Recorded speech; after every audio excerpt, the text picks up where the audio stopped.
आ चुके हैं 80 घाटों पे और सारे हमारे वैद्य टीम बैठे हैं और आंटी स्पेशल हम लोग को संभालने के लिए और हमारे इधर सारे लोग हैं। और टॉपिक आगे की बात कहिएगा। सुबह क्या बोल रहे थे? मांस को कहते हैं रात में नहीं खाना चाहिए। मांस को रात में वर्ज्य बताया गया है कि मांस को आपको रात में नहीं खाना चाहिए। हाँ ठीक है, मांस के बाद दूध भी मना करा गया है कि विशेष तौर पर मछली के बाद तो दूध विशेष तौर पर मना, पर मांस के बाद ही दूध मना करा गया। तो ऐसा क्यों करा गया है? किसी के मतलब कोई ऐसा क्यों रात में क्यों दूध को मना करा गया है, या मछली के साथ या मांस के साथ विरुद्ध? हाँ तो विरुद्ध तो जानना है कि विरुद्ध है कैसे वो विरुद्ध। गुड़ दिन में हम खाएंगे, मांस गुरु है अपना अपना, तो मूवमेंट करेंगे तो वो हमारा डाइजेस्ट होगा।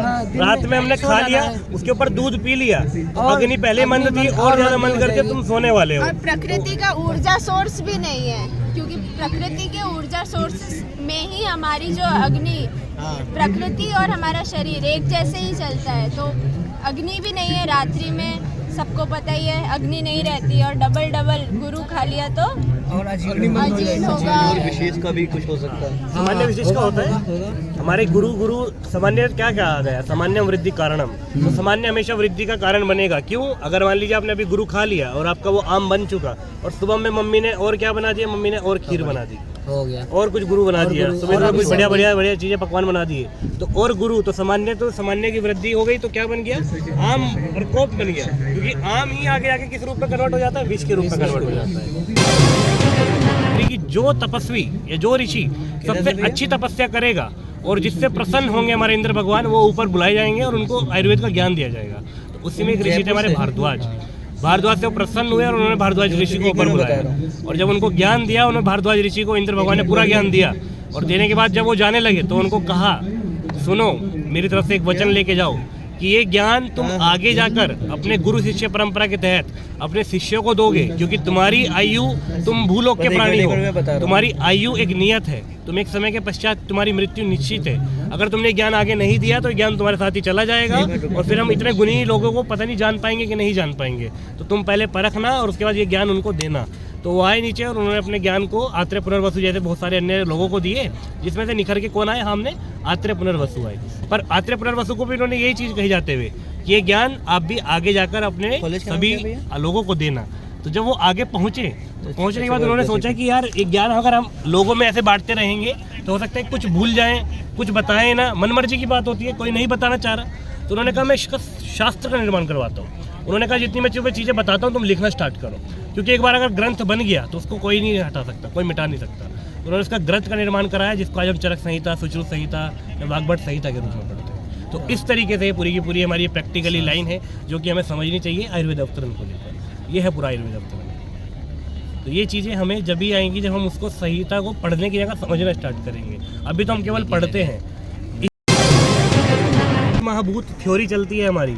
पंच महाभूत, आपको पता है कि उत्पत्ति जो हो रही है वो पंच महाभूत से हो रही है, और जो नष्ट हो रहे हैं वो भी क्या कहते हैं? पंच तत्व में विलीन हो रहे हैं। तो किस तरीके से विलीन होते हैं? जब उनको अग्नि दी जाती है तो अग्नि कभी भी वायु के बिना नहीं जल सकती। और अग्नि की दिशा हमेशा कहाँ कैसी होती है? नीचे होती है कि ऊपर होती है?